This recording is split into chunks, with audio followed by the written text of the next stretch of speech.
Well, good evening, everyone. Let's all wave. Hi. Hi, everybody. So nice to see you all. Thank you for coming out tonight to talk about such an important issue.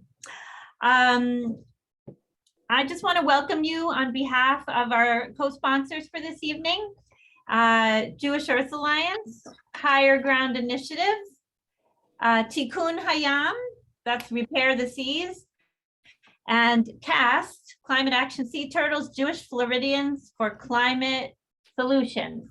And we are all really thrilled to have some experts with us tonight to answer the many questions that we have. It's a very confusing time for everything to do with climate change and fossil fuel projects. And tonight we're really going to get some answers. So it's my pleasure to call on Rabbi Devorah Lynn to kick us off with some Jewish inspiration. Thank you so much, Mirella and Scott, for arranging this, and welcome to Catherine, our speaker. Thank you all very much for coming tonight. And I'd like to start off by just having us all kind of settle in this place.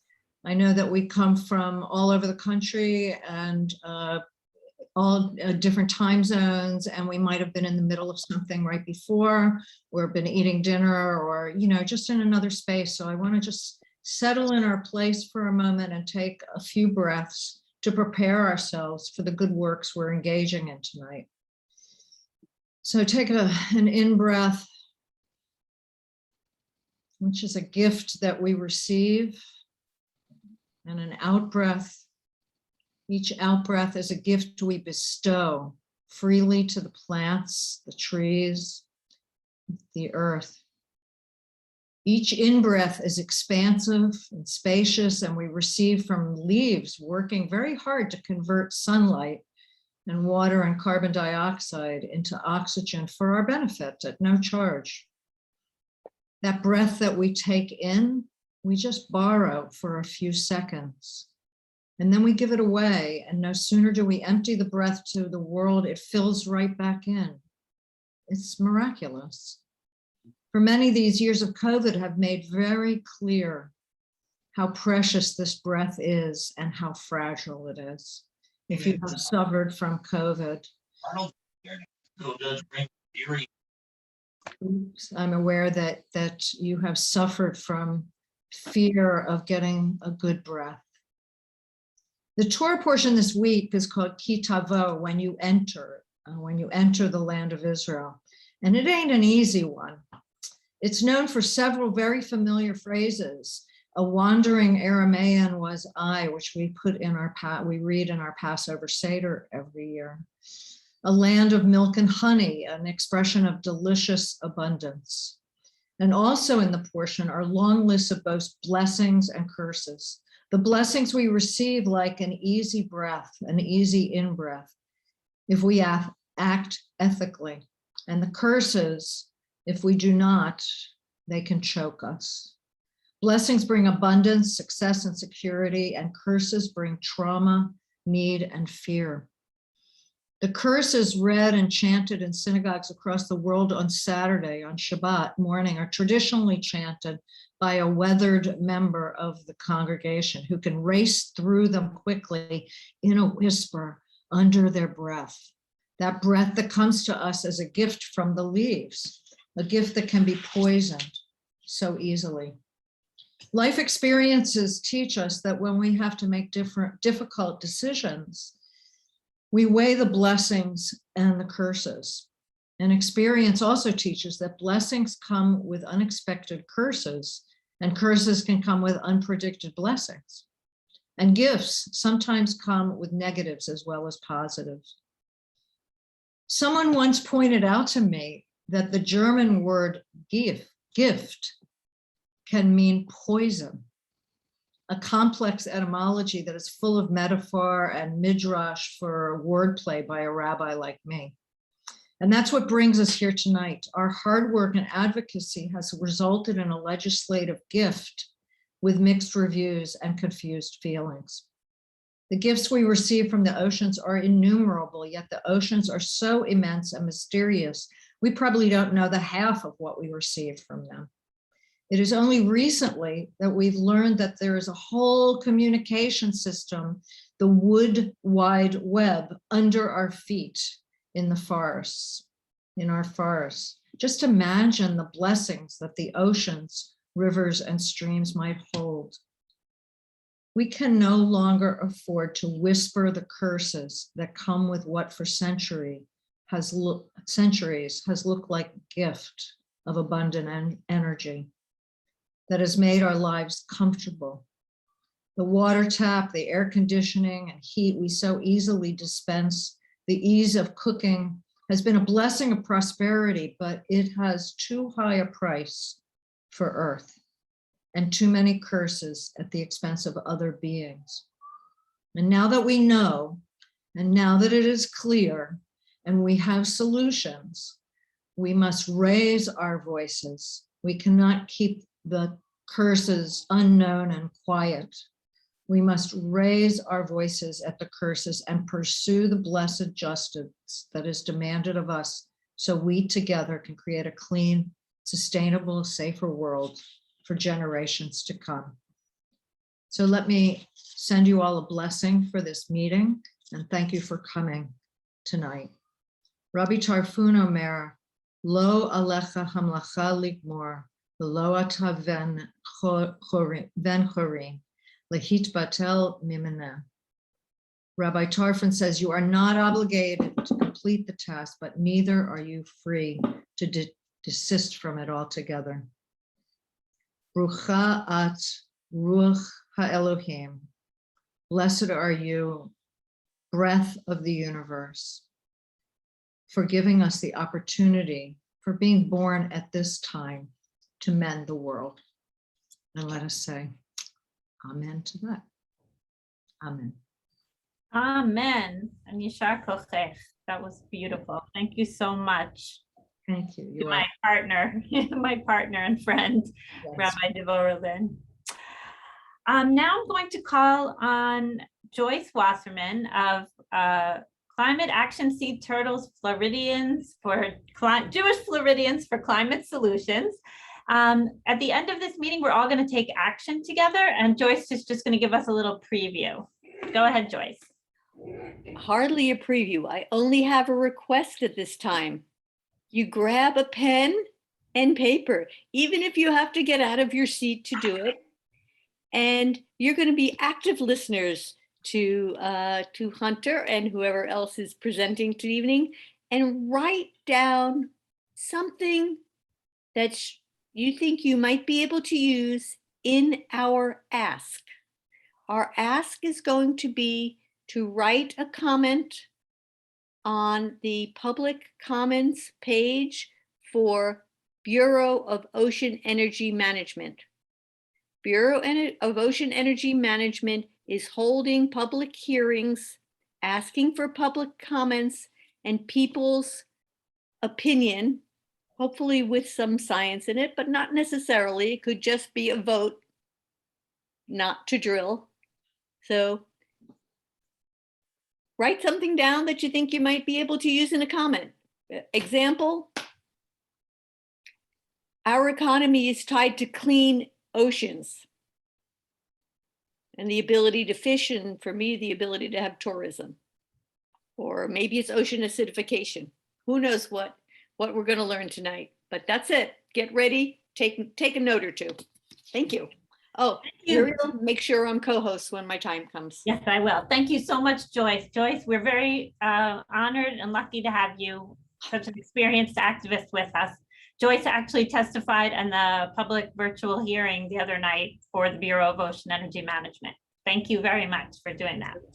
Okay, now I'm going to introduce Scott Lewis, the leader of Higher Ground Initiative, and he's going to introduce our speakers tonight.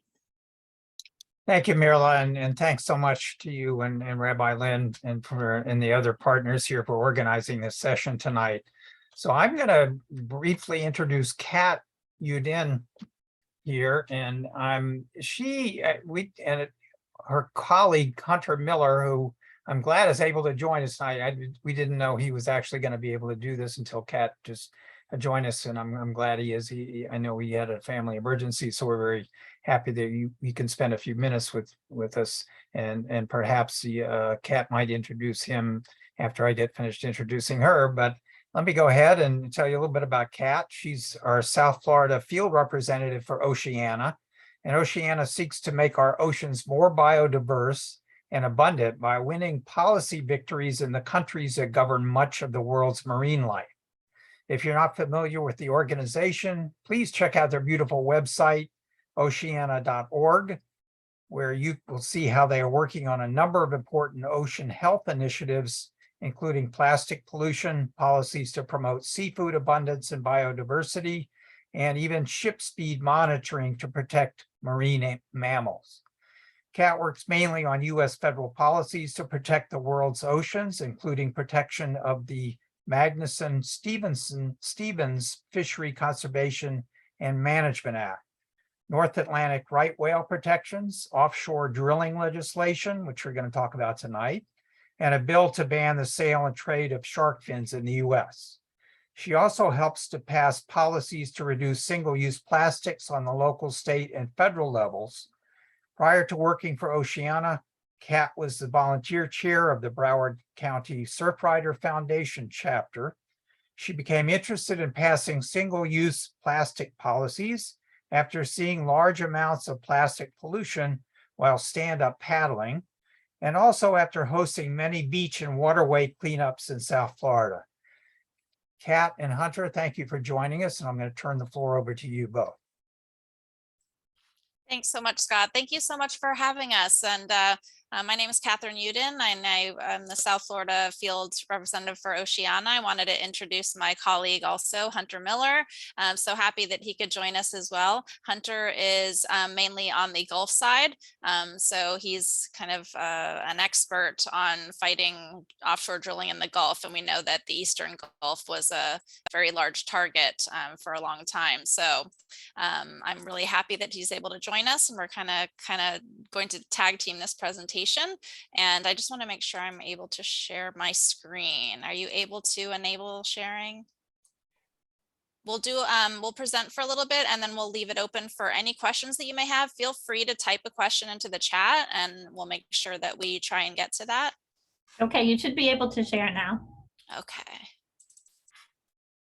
All right. Able to see that? Okay, great. All right, so we're going to be talking about stopping expanded offshore drilling. And again, my name is Catherine Uden, and I'm here in Florida, and I'm on the East Coast in Broward County. Hunter Miller is here as well, and he is our Gulf Coast field representative. And if you don't know about Oceana, again, you could go to oceana.org, or specifically usa.oceana.org to learn more about what we do. We have various campaigns to protect the oceans. We are the largest international nonprofit dedicated solely to protecting the oceans. So we're going to talk to you about our 2022 campaign goal, and that is to get the Department of Interior to exclude any offshore oil and gas leases for the Atlantic, Pacific, Eastern Gulf of Mexico, and Arctic from the next 5-year program for oil and gas leasing. And that's mainly why we're here, because we're in the public comment period. Additionally, ensure the program substantially reduces the number of lease sales and minimizes the availability of acreage available for new leasing to the greatest extent possible. So a little bit of background about how we got here. I don't know if Hunter, you want to jump in and give a little bit of history on offshore drilling and what's happened in the past and what's led us to this 5-year program. Sure. Hi, everyone. Such an honor to be with you all. Thank you for having us. I will try not to spend too much time on this slide, but just for everyone's general knowledge, the vast majority of oil and gas drilling that occurs in the United States happens in the central and western Gulf of Mexico, which you'll see in the planning areas here in this map, which are highlighted yellow. There's also a good amount of drilling that happens off the coast of Alaska, and some on the west coast as well. But the vast majority happens in the central and western Gulf of Mexico. And quickly, you know, Kat and I started with Oceana really at the very beginning of the Trump administration. When President Trump was elected, he proposed nearly all U.S. waters to offshore drilling in his draft proposed program in his 5-year plan. And Kat and I worked with coalition members and communities across Florida and the country to adamantly oppose that plan. And I'd like to think that our organization and organizations like yours across the country put enough pressure for him not to move forward with that plan, and in fact issued a 10-year moratorium in the eastern Gulf of Mexico and on the Atlantic from Florida up to Virginia. We can go to the next slide. So as President Biden was campaigning, a part of President Biden's platform was a promise that, and a pledge that he would end offshore drilling and offshore oil and gas leasing on federal lands and waters. And this was a huge opportunity, a really big shift, right? From proposing nearly all US waters to offshore drilling to now proposing no new leases, not even in the central and western Gulf. Huge opportunity. So we were really excited about this opportunity. Next slide. And just to give you a little bit of brief 101 on who makes the decision on offshore drilling, states do have some say. They control state waters, which are typically approximately 3 miles miles off their coastline, and beyond that is federal waters that's controlled by our federal government. There are some areas that state waters may extend out further, but it's typically between 3 and 11 miles. Congress also has the ability to enact congressional moratoriums. So Congress can pass moratoriums. For instance, there was a moratorium called Go Mesa that was in place in the eastern Gulf of Mexico area. That was a congressional moratorium, and that actually just expired. But typically, the decision on offshore drilling comes from the executive branch. So underneath the president, there is the Department of Interior, which of course is the Secretary of Interior is now Deb Haaland. And underneath the Department of Interior is the Bureau of Ocean Energy Management. And that is the agency that is tasked with setting lease sales and holding leases. And so that is when we'll be talking today about who we are going to be making comments to and trying to get as much input into that agency as possible. So you'll hear us interchangeably talking about commenting to BOEM and also calling on President Biden because it ultimately is President Biden's offshore drilling plan because it's underneath his branch of government. So as I mentioned, these under federal law, the planning periods are split up in 5-year programs. When President Trump did that big proposal of offshore drilling, that was the draft proposed program, which he put out in January of 2018. And rather than starting from scratch, President Biden decided to just update that program. So right now we are in the proposed program and draft environmental impact statement.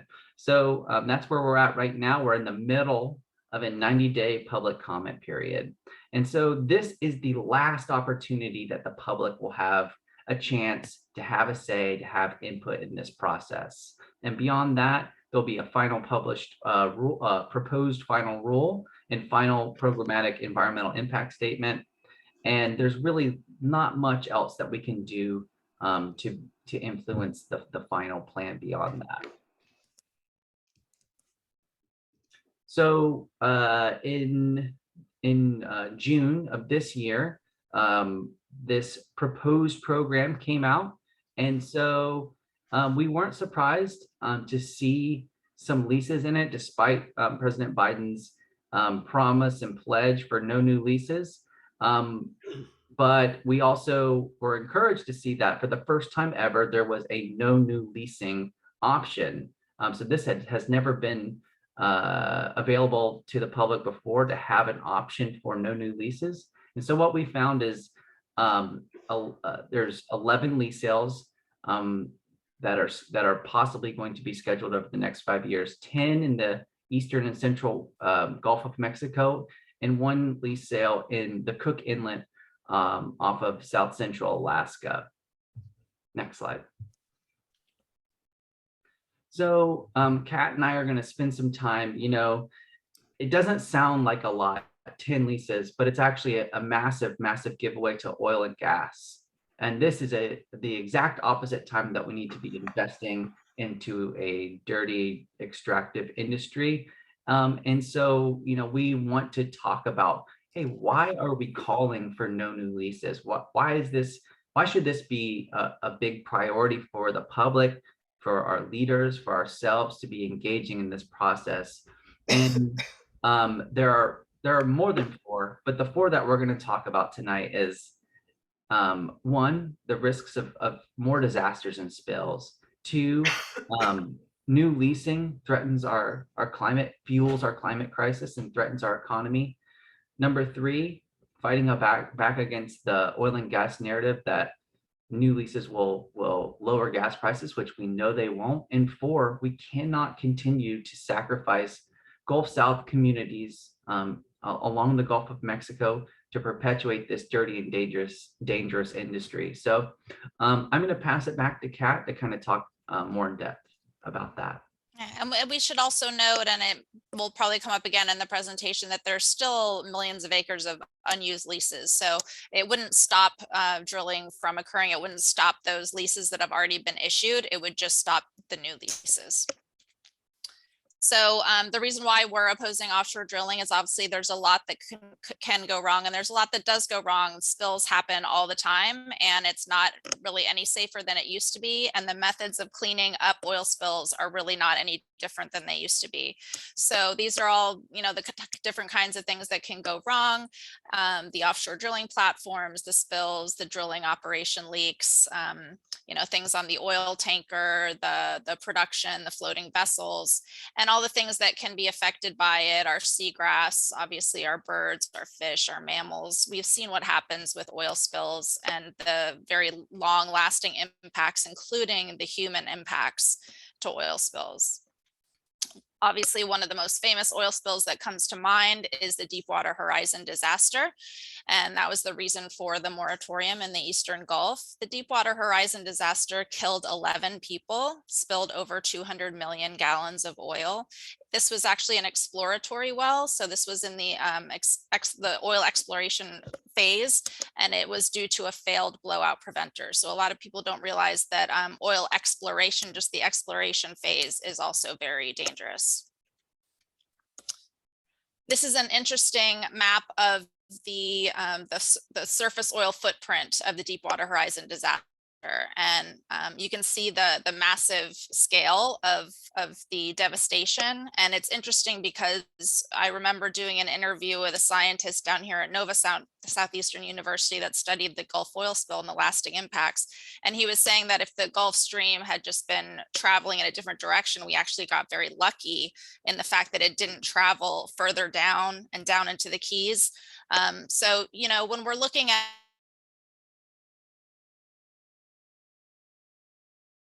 areas, we don't want to think of these lines. They don't respect state lines. And, it's not like the devastation is going to necessarily be contained in one area. So these are some of the Deepwater Horizon's deadly impacts: 150 plus dead dolphins and whales, up to 170,000 dead sea turtles, trillions of larval fish and invertebrates killed, up to 800,000 birds died, and 8.3 million oysters killed. We're looking at economic impacts too. So when you're on different reasons for asking for no new leases, these are some of the things you might wish to consider. Fishing is obviously huge. Here in Florida, nearly $1 billion decrease in total sales from fishermen, dealers, processors, distributors, restaurants, and markets. Tourism, more than 10 million user days of beach fishing and boating activity lost. Recreation, loss of more than $500 million in popular recreational activities. And then obviously also real estate, there was a reduction in house prices.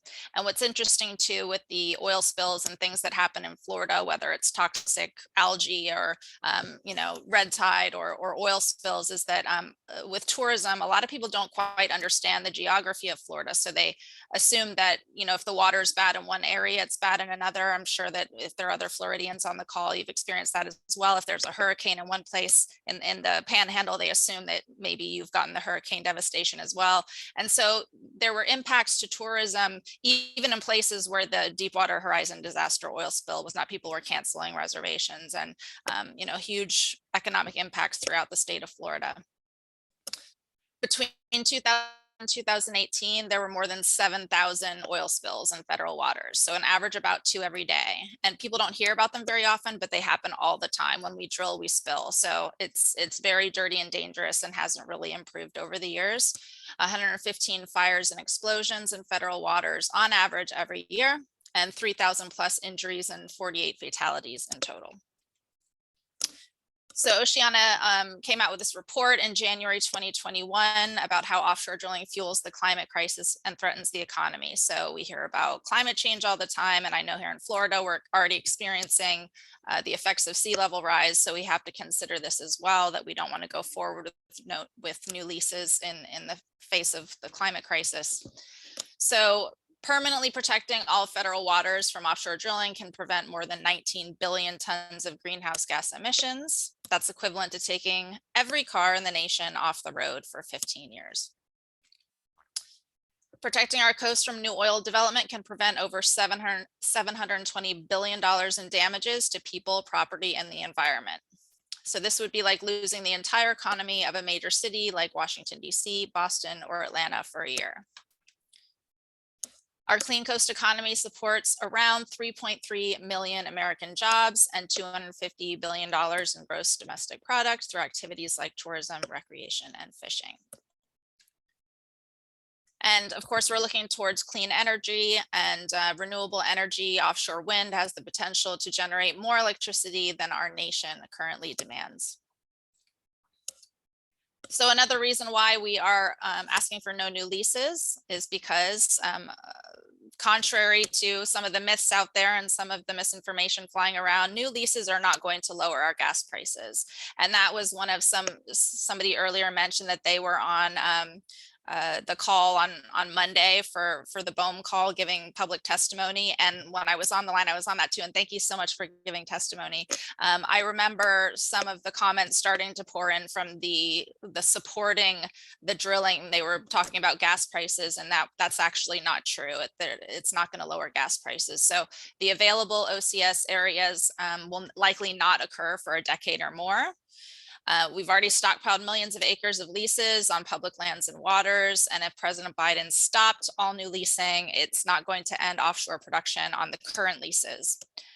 The US is the top oil producing country, and we're a net exporter of petroleum. So kind of this, fear of, we're not going to have enough energy and we're going to just stop drilling, and we don't have these. This is not true. It's not going to lower the gas prices, and it will be a long time before we see the effects of this. So another reason given was that we can't continue to sacrifice Gulf South communities to perpetuate this dirty and dangerous industry. And I don't know, Hunter, if you want to, because you're on the Gulf and you have a lot of experience working with Gulf Coast communities, do you want to expand on that a little bit more? Yeah, sure. And I can't speak for Gulf Coast communities that are in Louisiana and Texas that have, a lot of this oil and gas infrastructure. But I can say that for too long, they've had to bear the burden of our insatiable demand for oil. And now, as was mentioned before, we have this wonderful opportunity to reimagine the way that we power our lives and the way that we have the solutions. And we've just saw some of the biggest investments in clean renewable energy, and we need more of that. And we need to stop locking in this amazing, wonderful region of our nation into decades more of brand new infrastructure, and locking them into this cycle of extractive industries that we know are employ less and less people and treat less people more and more not as well.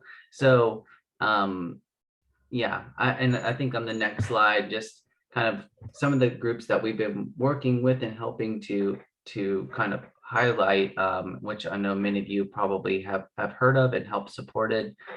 Taproot Earth, Healthy Gulf South for a Green New Deal, Rise St. James. These are frontline led organizations that are doing really, really important work. And, we have to do our best to also help let them lead. And really, it's been amazing in this 5-year comment period, working with these orgs and learning so much, and seeing incredible leadership and grit and hard work. And so as we fight to protect our earth and climate, we're also fighting for these communities that have had to bear this burden for too long. Next slide. So I think in closing, again, this is our last moment. This is our last 90 days. We have until October 6th to make our voices heard. This comment period decides, what the next 5 years and beyond look like for how we're going to power our country and what we are going to choose as a nation to invest in. And so, as Secretary Holland said, the time for the public to weigh in on our future is now, and it really is on our future. Next slide. So this QR code will link you to our petition, which will be added. It will go to BOEM. So feel free. It's very quick. I always sign all of our petitions because they either go to our member of Congress or go to the Federal Register. And then I know you all, it sounds like, are going to be making a comment. That is so wonderful. Really can't thank you enough for doing that. If you're interested in represent an organization, especially in Florida, we do have a Florida NGO sign-on letter. So we have a goal of 50 organizations to be on the NGO sign-on letter.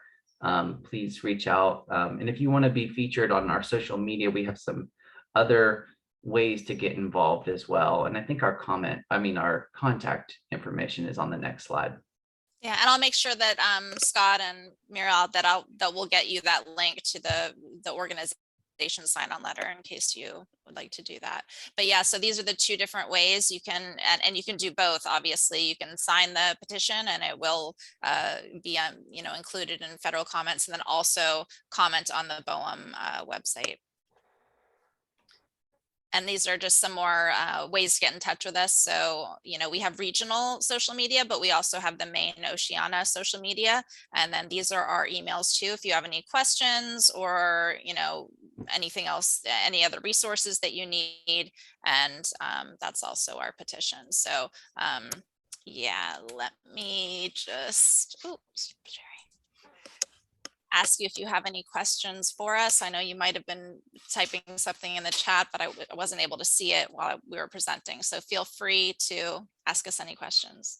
Thank you very much for that great presentation. And I hope people do have a few questions, but I have one, and I'm just going to take the prerogative of the chair and make sure I get it in, which is, how does this whole process of reviewing the proposed leasing plan interact with what was just passed in the Inflation Reduction Act?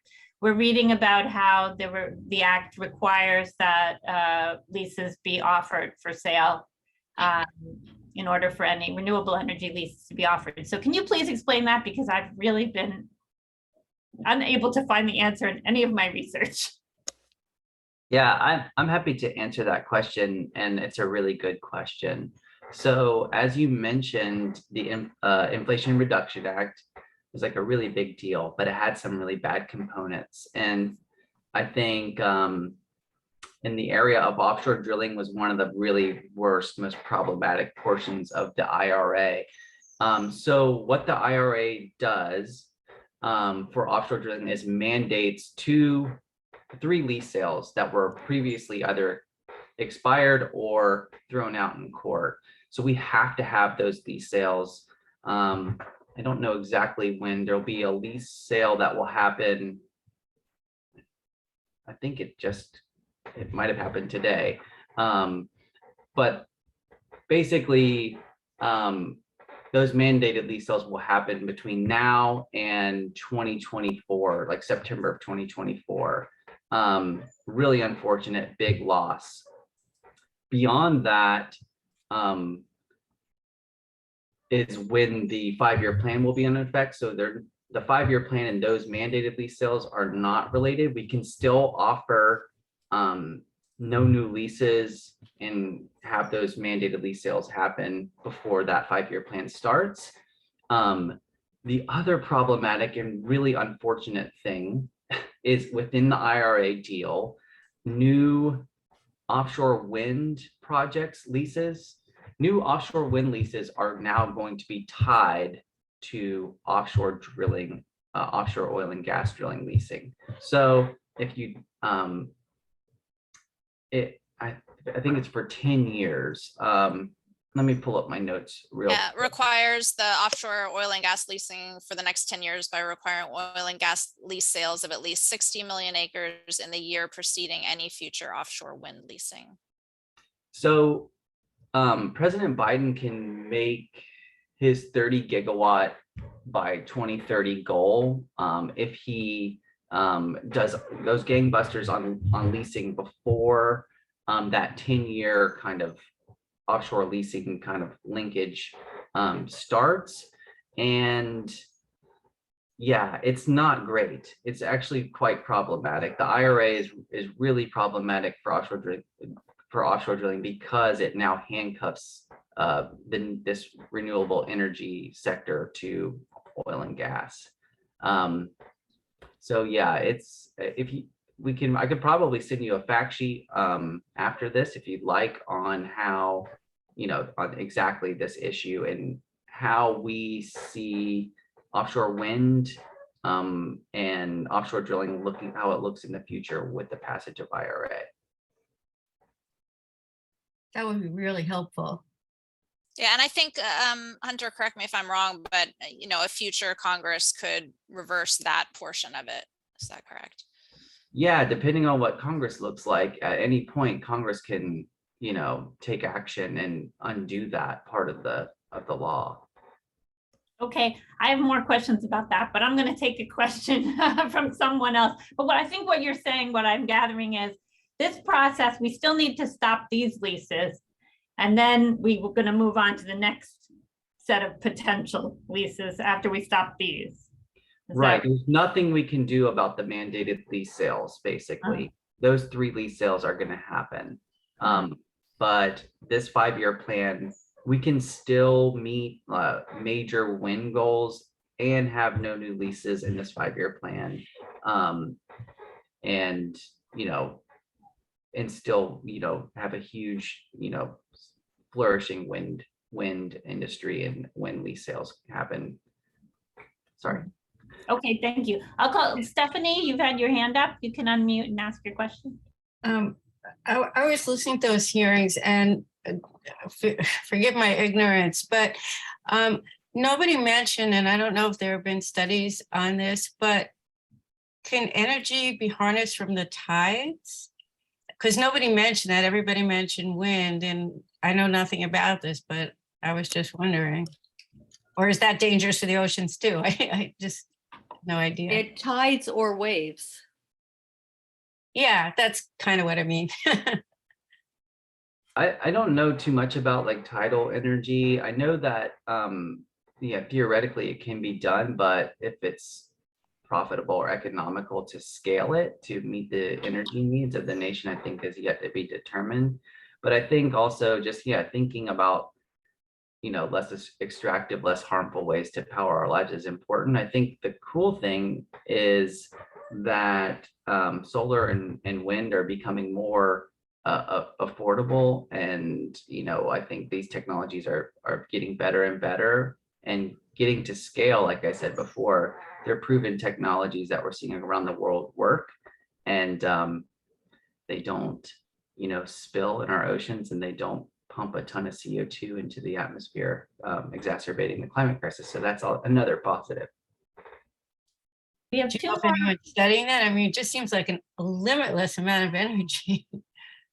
Yeah, I don't know too much about it. Kat, do you know much about that form of energy? I mean, I've heard a little bit. I wouldn't say I'm super knowledgeable about it, but I mean, I know that they're studying various different types of energy like that. And, even if it's not as much as wind, it's great to tap into any energy that's not burning fossil fuels. So I think even just thinking about all the innovations that might happen that we don't even know about yet, yeah.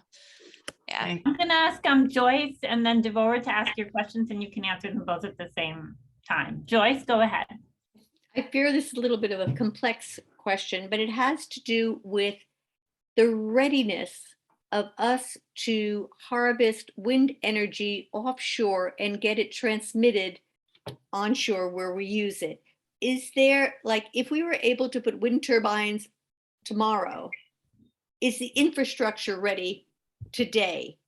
And part of that thought is wind will be cheaper than drilling. I don't know if it's cheaper or offshore. I don't know if offshore is cheaper yet, but it will be.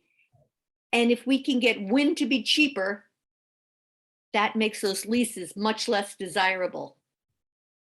Wouldn't it be nice if we had a sale of offshore drilling leases and nobody bid? That's great. I'm gonna let them answer. Good question. I'm gonna let them answer in a minute. Devorah, you had a question? I think she put it in the chat. Devorah was asking. Oh, here, I keep hearing about 9,000 leases that the fossil fuel companies already have, but are not using.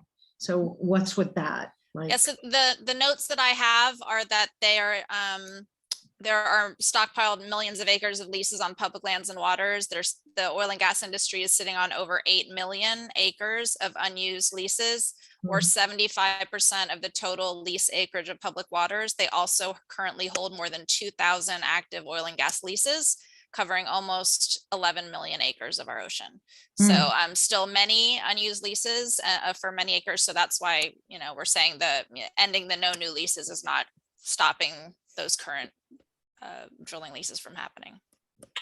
And I was also wondering about in the first map that you showed, in one period, I guess in the first lease period, or that you showed that the Aleutian Islands, like nearer the coast, Aleutian Islands, it had escaped drilling.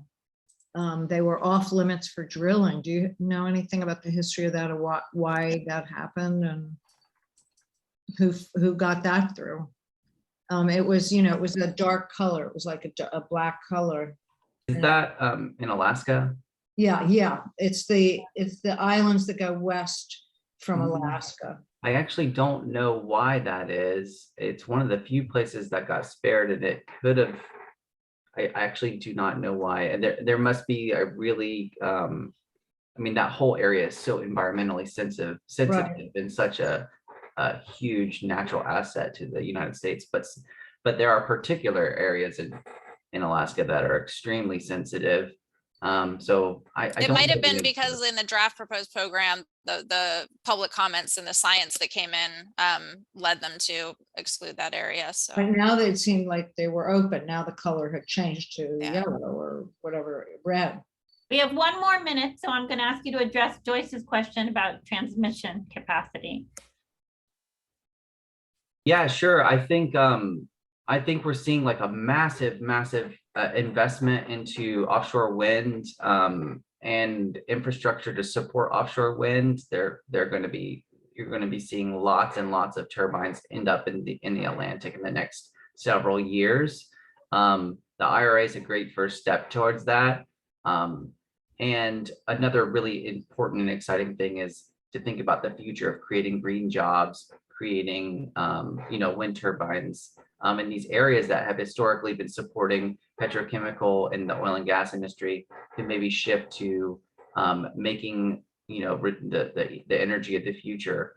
In terms of like, hypothetically, are we ready? No, we need to be investing in this new infrastructure. But I think the writing's on the wall in terms of where we're headed. And that would be, we're just, the money kind of shows that there's this massive investment in Atlantic offshore wind, which I also heard, I think I saw a comment, can be problematic. Oceana does support responsibly sited offshore wind.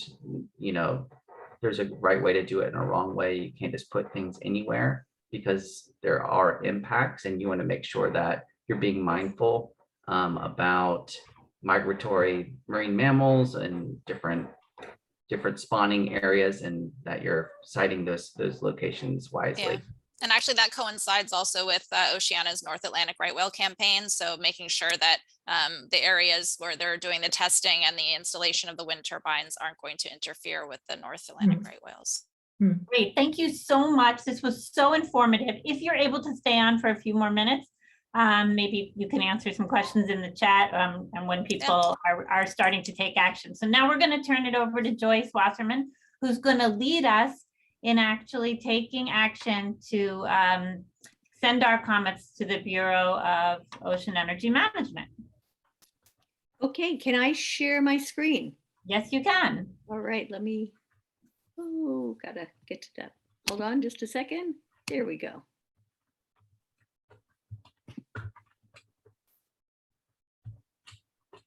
Okay, before I share it, I want to say this. I did speak at the public hearing. I had my 2 minutes, and it was very interesting. When I first sat down and was listening to the comments, it was all no drilling, don't drill, climate change, pollution, and that was great. And then I got a phone call that I had to take, and I was way down on the list. So I took this phone call for a long time. And when I came back, I started counting. Pro drilling, no drilling. And there was a lot of people complaining about the price of gas and the need to be independent. And, you've heard it before, but it just spoke to me to say our comments are really important because the other people are also commenting, and we have to comment much, much stronger than they are commenting. And that brings me to this slide. Does everybody see it? All right, let me see. There we go. This is from BOEM's website and addresses the issue of why should we submit a comment. And the quote, the size, timing, location, and number of potential lease sales in this proposed program will be robustly analyzed. And the final program here, and may be further narrowed or excluded. So there is the possibility that there will be no drilling. It is not a done deal. So now I'm going to ask you to look at the chat and click on the link. Here's the link. You can copy it from here, or you can click on it and go directly there from the chat. And you should get directly to the page. Oh, where did it go? I'm going to put it in again.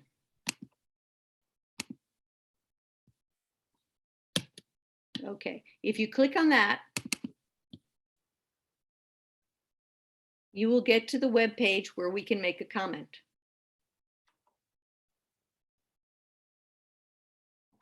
Wave your hand around so I know you're there.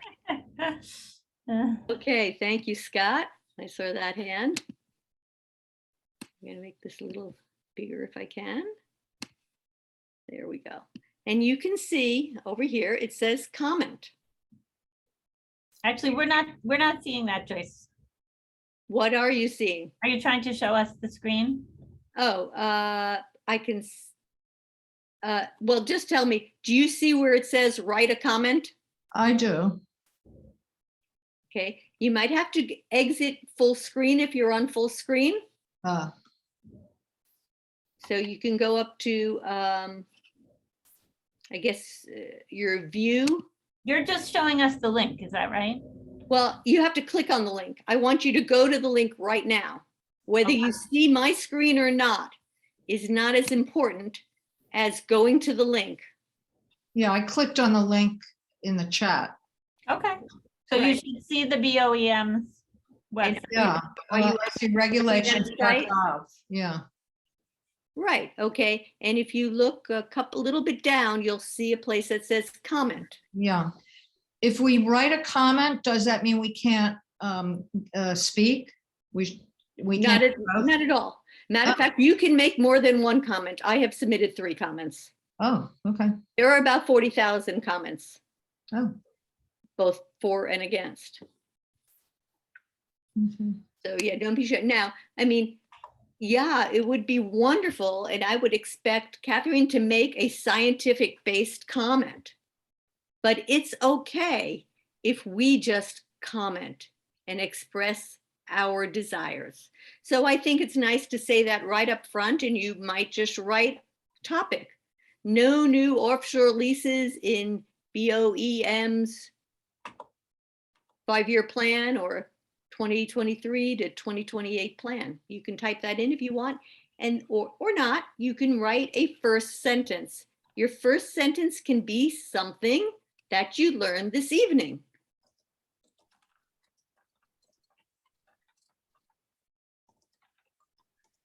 And here's 2 examples, which you are welcome to copy.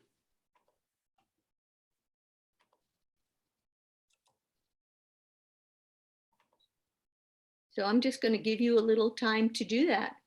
May I ask though, Scott, maybe did you have something that you learned from this evening that you might put in a comment? You'll have to unmute.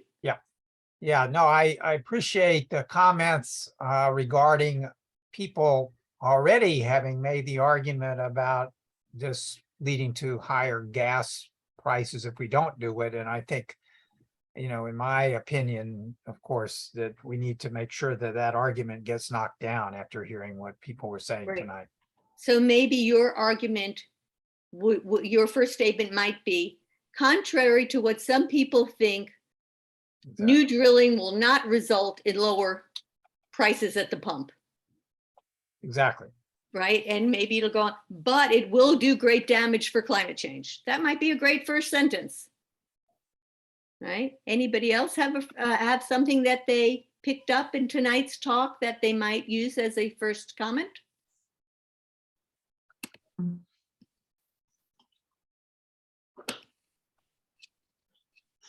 Well, I heard that there are 7,000 oil spills in federal waters. There were 7,000. Well, that doesn't so matter. The average is 2 Oh, yeah. oil spills per day. There you go. A great comment to lead off with. Okay, so take some minutes to lead off and wave your hand when you've got that done.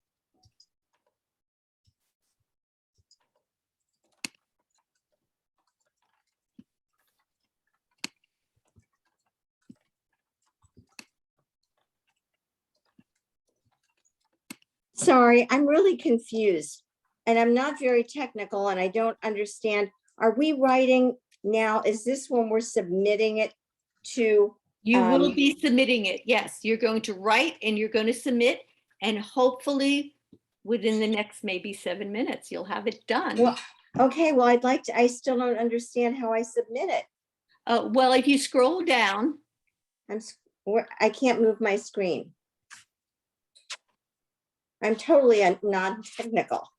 okay, well, I will be happy to help you after, when we officially close, if Muriel will let me stay on the meeting. I can help you out, but did you get to the regulation.gov/comment I on? did, but then it went away. Well, get it back. See, Gary, can you help me get it back? You can press Command Shift or Command Tab. Well, I'm on my iPad. I have no idea how to do that. Well, let's see, wait a minute. Command Shift. There's no keyboard here. It does make it harder when you're on a tablet. Tablet, yeah. Let me But- stick my 2 cents in. If you're in on your browser on the iPad, I have it horizontal. On the top left, there's an arrow, a back arrow. Yeah, got it. If you kick that, you should go back to the last page you had. So even if it's 1 page earlier. you It took can- me back to meeting.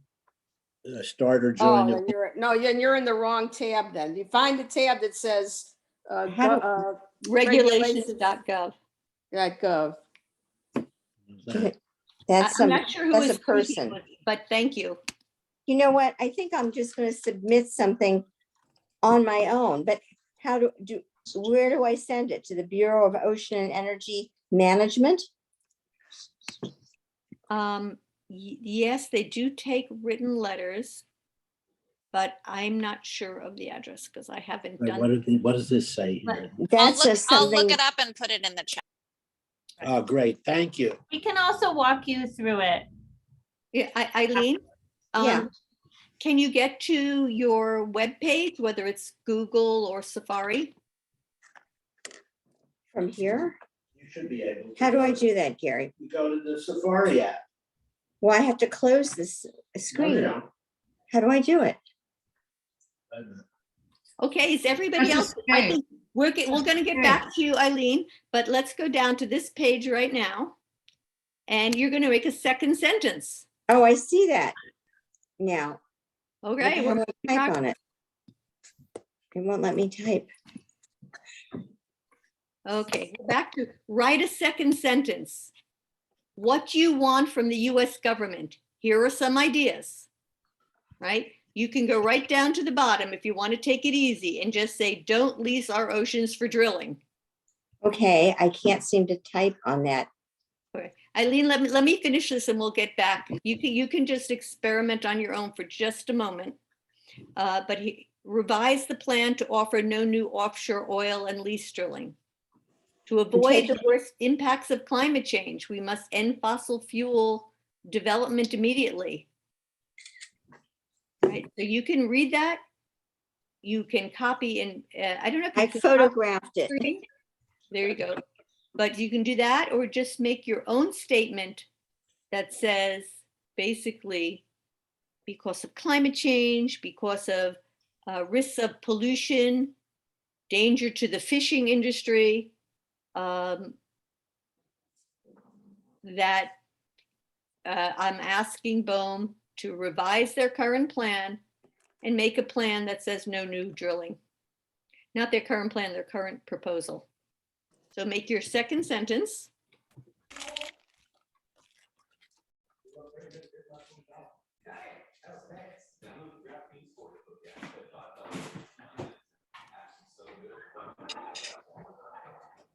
Gary, Don't worry about me. no, well, don't, take some vegetables. I'll wait till. I think you might want to mute yourself. Yeah, I'm gonna try to figure out how Got to you. do that.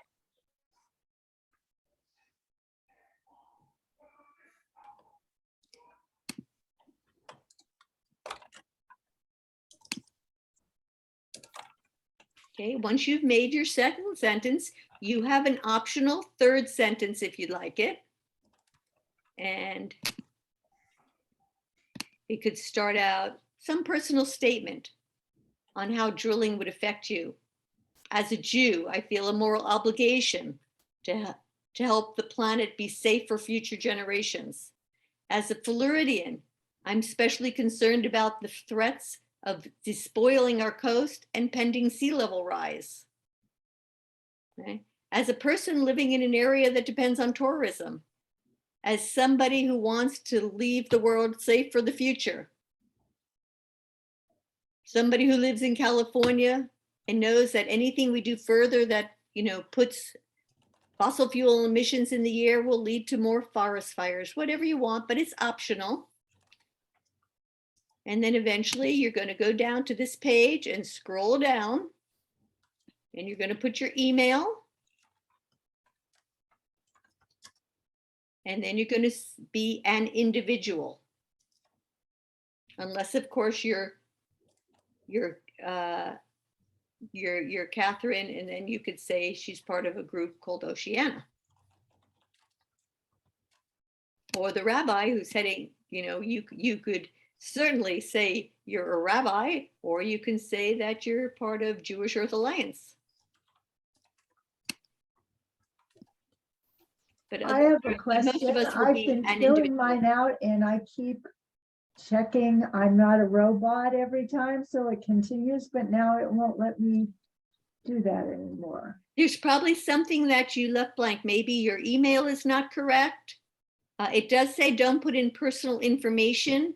So if you said your name is Betty Boop, you might want to take that out. Well, it asks for my name down here, right? Your Well, contact. yeah, but that's not in the body of your comment. Yeah, I don't know if that's the problem, but it does say that, nothing personal. I didn't do that, and it just says you can't leave this field blank. I'm not a robot, but it won't check it anymore. Did you click on an individual? Did you click that you're an individual? Yeah, And when you do individual, then Then it opens up a whole bunch of more things you have to. then you have to fill that out with I think your name and your address. yeah, I did all that. There's probably something missing. I think this is the only thing. So it has the asterisk things, the first name, last name, city, select a state. Just look it over again. Your phone. I don't have any of it filled out, so it's certainly not going to. Whoa, let me do it, but it won't let me submit because it's blank. Well, then it won't let you submit. It won't. Joyce, I didn't add my phone and it allowed me to submit. I didn't have to have my That's phone. not asterisk. It doesn't has a red asterisk, so it means it's not essential. Okay. All right, how many completed it? Yay. 1, 2, 3, 4, 5, 6, 7. Well, I'd say that's a good night's work. I thank you all very, very much for doing that. Thank you, Joyce, for leading us through that. And I feel empowered, that's for sure. And when you see how easy it is, maybe you can get your, spouse or your friend or your grandchild, I don't know, to fill in and send in a comment as well.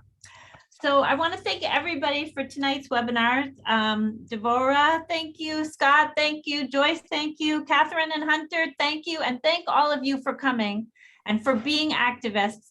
And should I say, starting off the new year, as we go into the new year, you can put a checkbox off on your Tzedakah activities and start the new year on the right foot. So I want to thank all of you, and we look forward to taking further action with you and accomplishing a lot of successes in the coming year. So Shana Tova, Happy New Year, and good night. Shana Tova. Thank you so much.